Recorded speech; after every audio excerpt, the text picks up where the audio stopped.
For those who have come for the first time, when I speak, there'll be gaps and pauses and silence in between. And that is by design, because words are important, but also is important the meaning and the silence behind the words. So all of you would have already read thousands of words and listened to endless books. So something has not landed, and that is the reason you are here. So also pay attention to the gaps and the silence in between my words. And the question is, many of you or most of you have dedicated your life or a part of your life in finding answers. You have read, so many of you have gone to retreats, gurus, read books, YouTubes, podcasts. And of course, that's changed you. I can see that wisdom. I can sense that depth in the room. And I can also sense that courage, because most of the people are just interested in running after their ego, fame, money, but you all have said no. They said, okay, there's something more to life. And in doing so, you have tried to become conscious, which takes a lot of courage, which is not an easy act. So most of the people run away, like throughout their life, they're running away from difficult emotions, or they're numbing them through drugs or whatever. But there's a group of people who are trying to understand it. You're running towards it. And that means something. But even after, reading all the books, listening to podcasts, sitting down, meditating, being mindful, being aware of your emotions, fighting your mind, what we have seen and what I saw in my journey is that triggers persist. A lot of the triggers, a lot of the trauma, a lot of the desires, suffering, pain, it does not go away. Many of you have had a lot of spiritual experience. You would have had that opening where you're one with the universe, or you felt that bliss, that peace, that connectedness, that wholeness. And during those times, you can see through those emotions, the anger, the ego, the pain, the suffering, everything is so clear. Everything makes sense.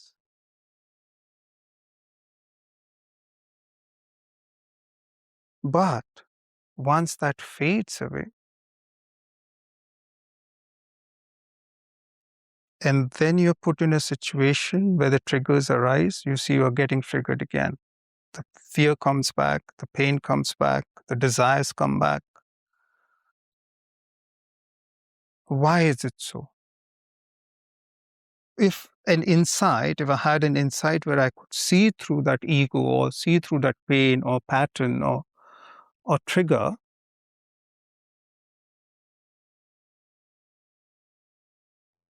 why does it come back? So before going into the talk about spiritual bypassing and what it is and how you can recognize it, we'll do a simple exercise which will make it very apparent and clear to you how it functions.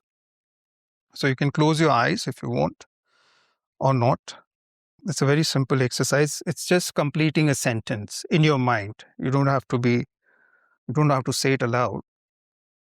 So in your mind, I want you to complete the sentence. If I'm being completely honest with myself, even though this sounds unspiritual, I honestly want. So the question is,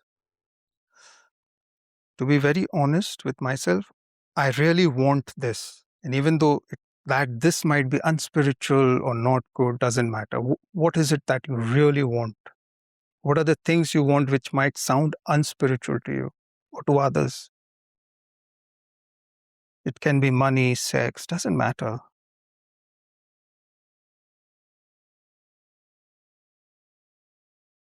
And whatever you want, stay with it for a few seconds.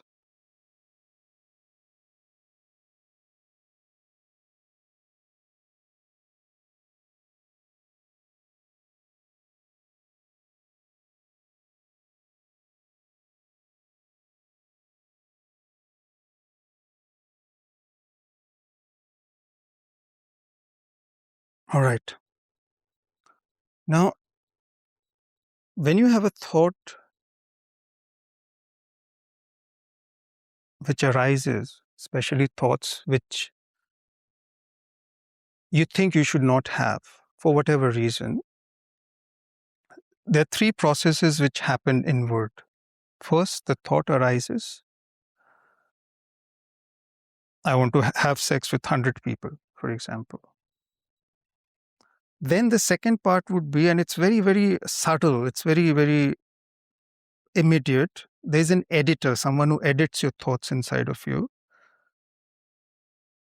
So, first, the thought will arise. The second would arise the associated emotions like, I should not have this thought, shame, humiliation, whatever, this is not spiritual. I should have been over this by now. Why am I thinking this? Why am I wanting this?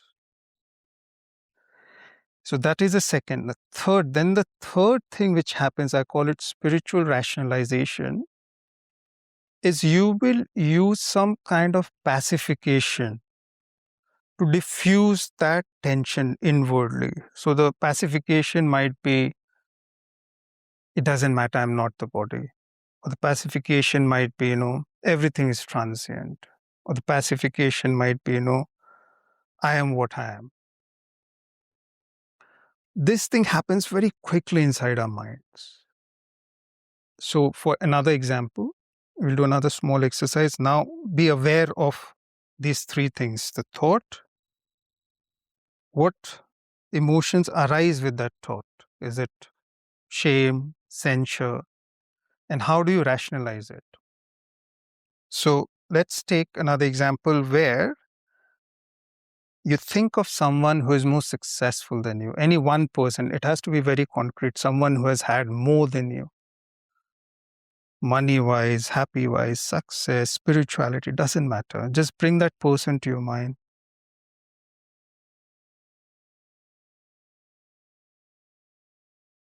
And even bringing that person who's had more than you, most of you will feel a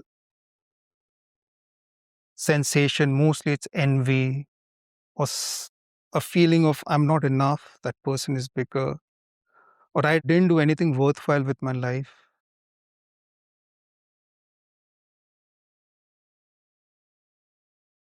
Shame.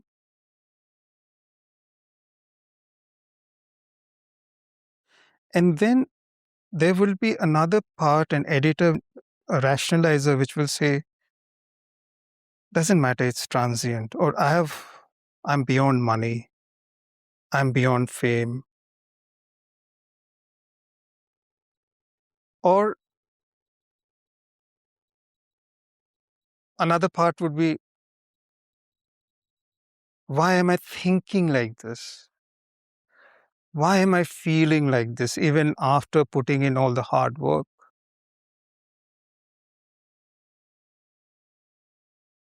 Now, first of all, why this step happens inside of us.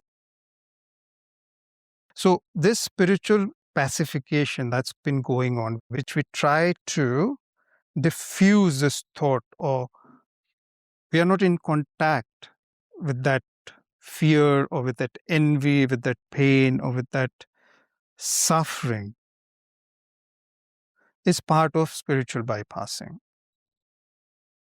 Why does it happen? Let's go a little deeper.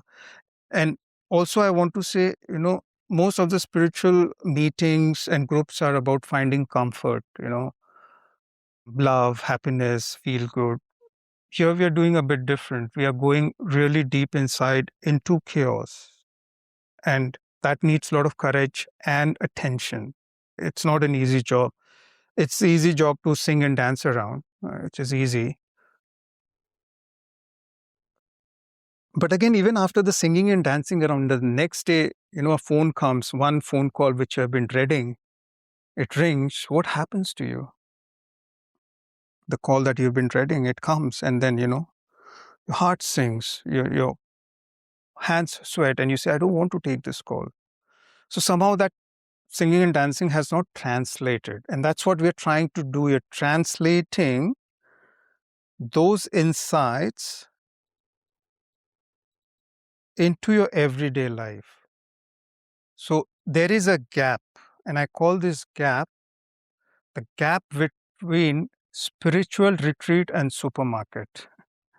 So it's just a word trying to convey that there is a you, a feeling, a state which you experience on the cushion and you experience in retreats or with teachers or gurus or dancing or whatnot.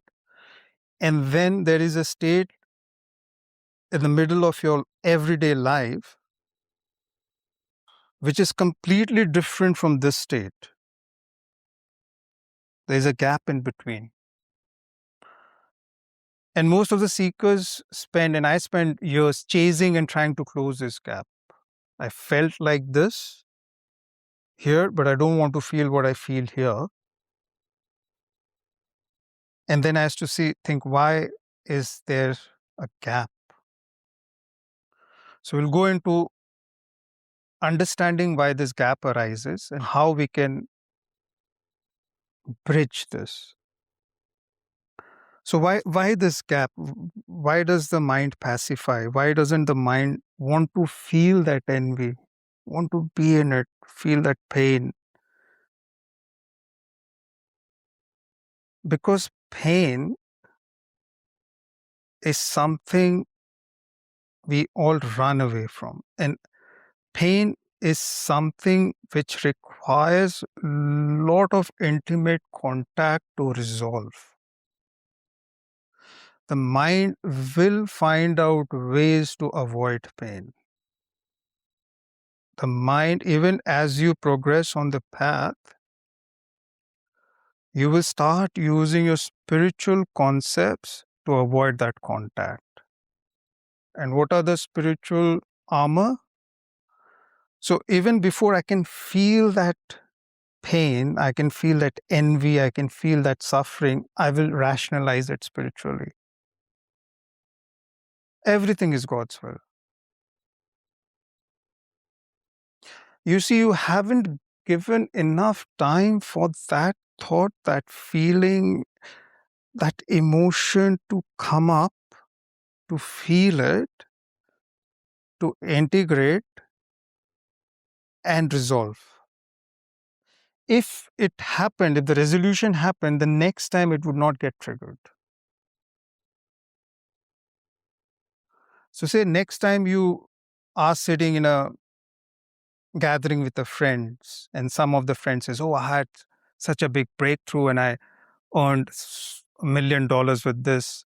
Even you're smiling, but something in your heart feels, ah. And at that time, you might rationalize yourself, and that feeling is gone for that second. But it is not completely gone, it's gone underground.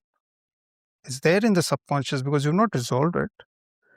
And it is waiting for the next moment to come back again. So, spiritual bypassing is a term which was coined by psychotherapist John Wellwood in around 1984.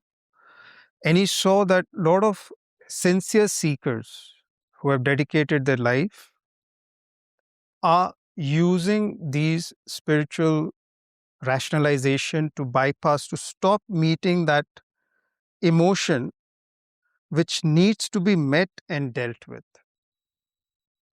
And how do you know you've not resolved it? Because it will show up again. If you would have resolved it,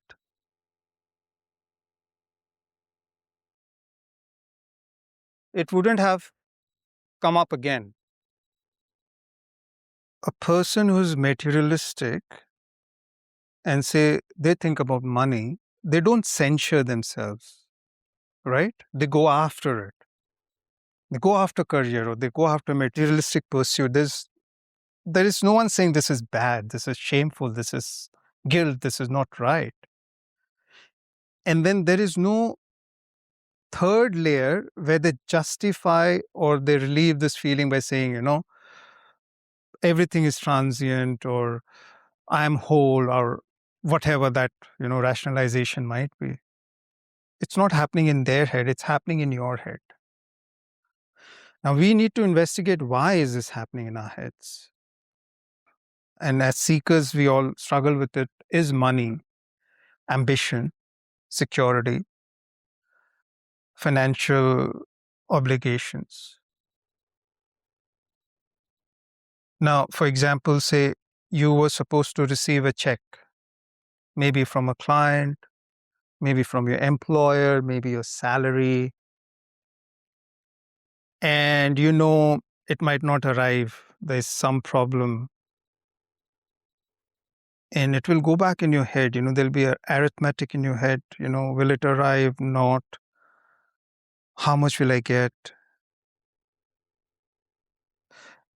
And then you will relieve that thought. Spiritual people will relieve that thought by saying, oh, I'm above money, or I should not worry about this. Or there would be shame about thinking about all these materialistic thoughts. And this is bypassing. You are bypassing the current reality of what you're feeling.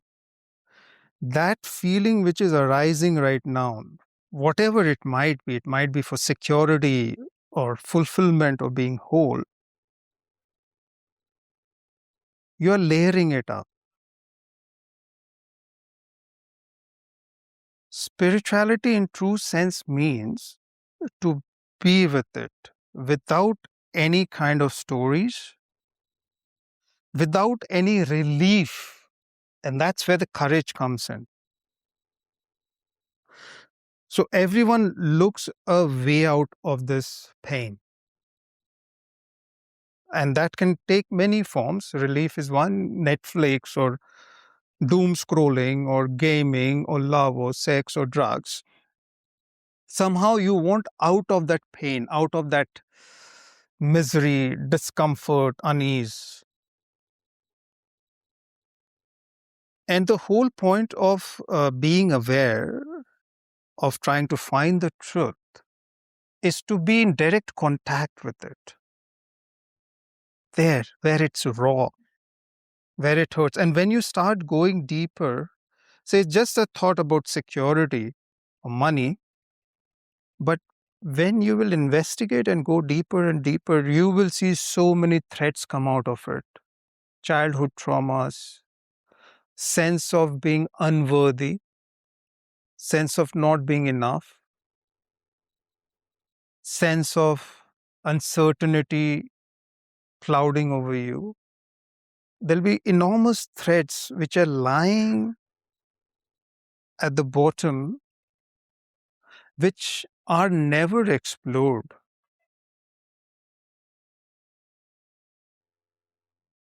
And unless you don't go deeper and explore and have full contact with these emotions completely. So, full contact means I want money,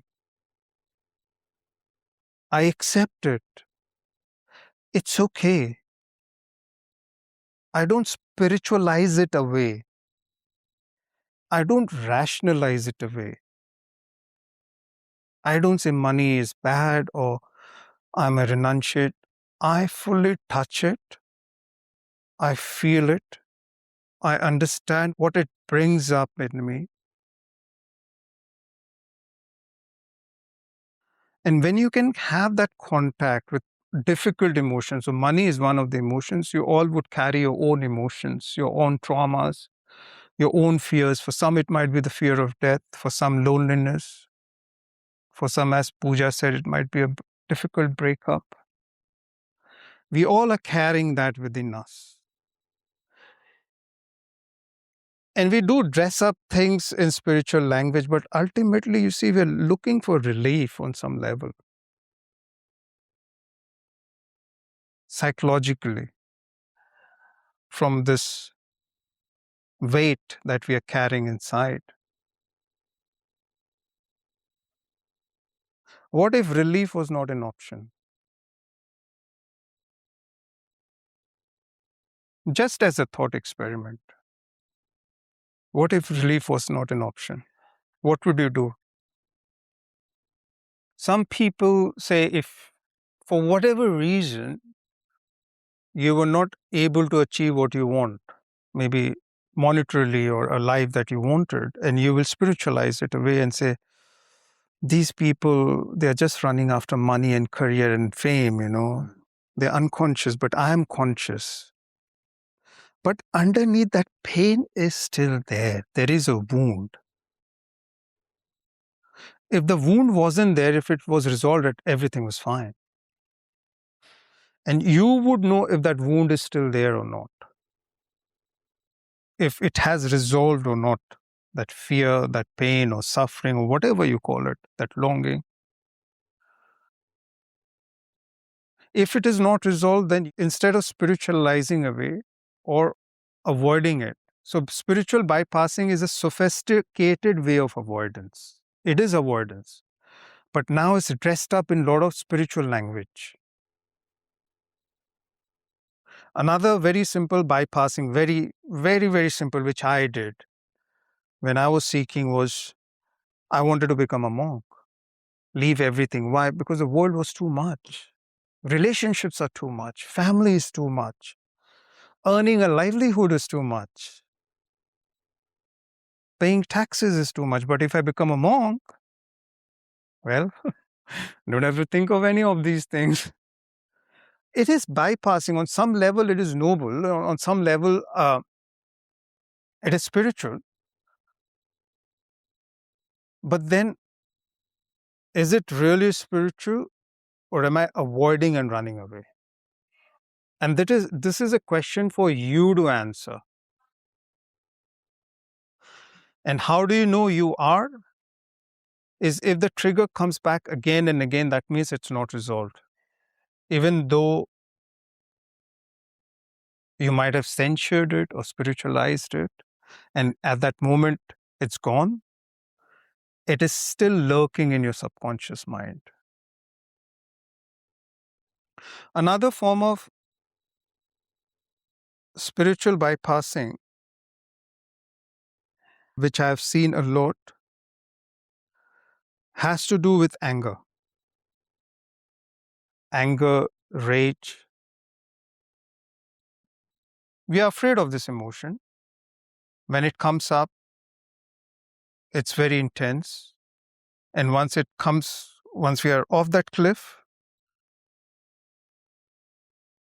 we think, why did I get angry? After meditating for 30 years or reading the Bhagavad Gita or the Buddha or J. Krishnamurti for years, why did I get triggered? And there is shame to it. You get unsettled because in your mind, there is an image of you which should not behave like this, which should not be rattled, which should not be disturbed or get angry because of whatever you have read and whatever wisdom you have accumulated. But this anger is here, it's there, right?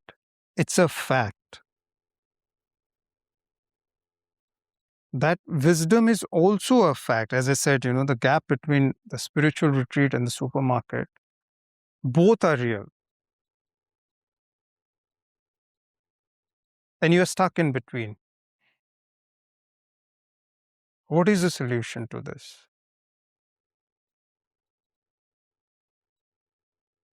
Any solution to this gap, to this in between person who is trying to bridge these two states of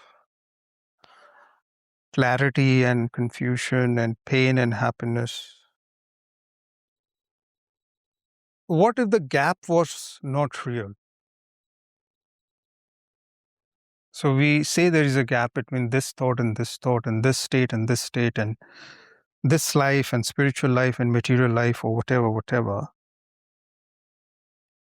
What if that gap is not real? What if that gap itself is created by the mind? Is that a possibility? It is. So this gap is created by what we are identifying with the conditioning that we have. The courage we need is to meet the what is. By what is, I mean whatever arises in the moment, completely and totally, without a story, without rationalizing away, without any spiritual belief system, be in complete contact with it. Even though part of you wants to run away from it, or part of you feels that this thought, this emotion might consume me. Especially with fear and anxiety, you'll have that feeling that this emotion or thought will kill me. It's too intense. I just can't bear it. I can't be with it. And then you look for a relief. You look for a way out. Now, the courage is, can you sit with it? Can you be with it completely without bypassing it, without the avoidance, without a story? Because till you don't do it, it's not resolved. It will come back again in a different form. And freedom means what? So we all are looking for freedom. All of you are here because there is something in you which wants to understand the truth, wants to understand the truth of your being, wants to understand reality. And that can be only had when you develop this capacity of meeting the what is as it is.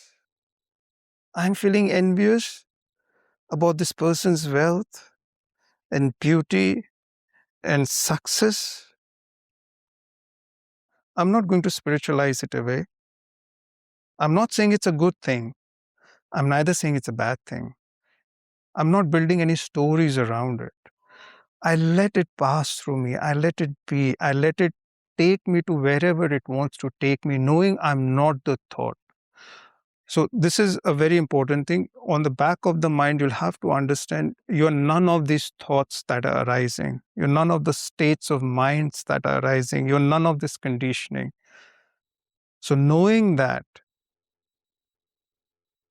it's just a thought, can I let it express itself completely? Another issue that seekers go through is, sex and physical desires for love or wanting or intimacy, you know. But when it arises, instead of having all those stories and shame around it, can I accept that, yes, this is what I am? Not the person in the retreat. The person in the retreat is more of a curated you. It's a fact. If you see that, it's a curated you because you're kind of sealed away from the troubles, from the challenges of your everyday life. There's no tax man there. There's no neighbor disturbing you. Your family is not calling you. Your parents are not triggering you. So, of course, you are a different person. It's so easy. But what about this person which is getting triggered all the time? That's also you. And you have to have the courage to accept it and not hanker after this person who was or is in the retreat. Because that's gone. That was in the retreat. You are here. And here is what is, with all the complications of life. And I accept it. That's a problem with seekers. You can't go back. You can't go back even if you want to. You know, there is a life of hedonistic pleasures and whatnot and this, but on some level you have seen the truth, and it might be painful, it might be different, and being conscious, being awakened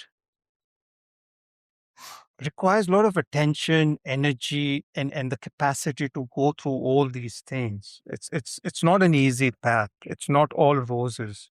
So I call it the brochure of enlightenment has all this beautiful, marketing jargon. Oh, it's enlightenment and you're awakened and everything is roses. But the path goes through all these complications and everyday questions. So your question was first, is there two parts to life, material and spiritual? I'll start with that. Okay, let me unpack this. So first, what you are saying is very true. And I realized this later in my life, and I've written a book around it. There is no spiritual life, no material life. There is just life. These are labels created by the mind, and they are very destructive labels. Mind my words. Material people don't have that separation. For them, there's just life. There's no question of separating it, and they're fine. Spiritual people suffer because you have separated things into two parts. This is spiritual, this is not spiritual, this action is spiritual, a pub is not spiritual, a retreat is spiritual, all those conceptions in your mind, or a strip club is not spiritual, just to be provocative. So we are dividing things up. And that division is here. Life is not coming up and saying, I'm spiritual. This glass doesn't come up and say, I'm spiritual or material. It's just a glass. Your conception of it is in your mind, and you're dividing up things. Of course, that's one of the teachings I'm trying to bring to all the seekers, because I made that mistake for a long time. Now, what that did was it made me suffer a lot. Also, it created a division between my work, money, my financial responsibility, and the spiritual aspects. So once I get rid of that distinction, either everything is a label. If you can't do that, another approach is everything is spiritual. So if you see in devotional path, what they do is they say everything is spiritual, everything is God. But then we come in, people who are intellectual like us, and we say that is also a label, and we go one step beyond and we see things as label. So easier path is, instead of dividing both, I have one concept which says everything is X, everything is spiritual or consciousness. And then when you want to go even deeper and go to the root of it, you see, even spirituality is a concept, it's a label, it's not that. And that's a true way of seeing this. But if you can't go there, even taking everything as spiritual is far better than dividing it into two parts. So that's answers your first query. The second thing that Ravi raised up is this all required? Or is this itself stopping you from seeing things as they are? You see, spiritual people who think a lot, they're tortured on some level because they do think a lot. That's one of the trait of seekers, of people who are intellectual and philosophical. They try to find answers. And sometimes the intellect itself creates more problems than it solves. Too much reading, too much understanding, too many questions. How can we simplify all of that? Is there a way of simplifying that confusion, that endless chatter in the mind? Is there a simple way to resolve that? I think one of the issues which we all have is, I should not be perturbed. I should not feel X or Y, or not be, I should be calm and peaceful or spiritual or whatever. That thought itself stops you from meeting the what is as it is on some level. My constant want for happiness, balance, peace, calm is a denial of what is happening right now. Because right now, what is happening is happening. It might be something which I do not want or do not like. And can I develop this capacity of, instead of avoiding it or bypassing it through different ways, can I develop the capacity to be with it? Because without being with it, there's no question of transformation. So, one question which you raised, Pooja, in the beginning was, can I get more insights into the suffering, the pain? And my advice to you, because probably you do not have the entire background of searching and seeking and reading, which is good in a way, because you see, this Ravi has done all that and he regrets it on some level and says, maybe I was better off without it. So you're not in a bad place. So if you want to make sure that you don't go through it again, you'll have to learn to welcome this suffering. You don't want to end it. So on some level, everyone wants to end that suffering and discomfort, right? And that's why we go into spirituality and meditation and reading and whatnot. I'm saying something different. I'm saying, can I go into that suffering without the thought of wanting to end it? Because then I can meet it as it is, not with the filter of, avoiding it or running away from it or ending it. Even when I go with that thought, I cannot meet it because I'm already decided that this is not good. I don't want it. I want it to end. I want it to go away. And that's why I'm meeting it.